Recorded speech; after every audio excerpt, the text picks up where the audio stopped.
Do you know where my saw is? Your handsaw?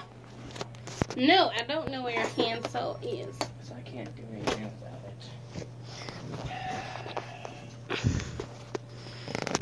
it. You rednecking it? Which saw are you talking about? The little handsaw, the little hacksaw.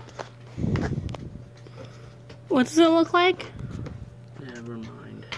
Check the living room next to the door. I already did. You already did? What if you hurt yourself?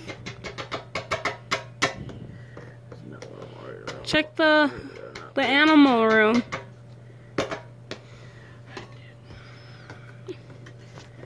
Did you check in the car? There's no need to. I cleaned it when we went on our trip, remember? Mm-hmm. Did you check in your toolbox? Yep. So you're just gonna do it that way? Well, this is really the only way to break plexiglass. Sort of sawing it. Yeah, etch it, then crack it. Etch it.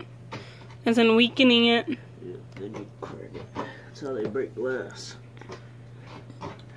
You have to put our sheet on our bed.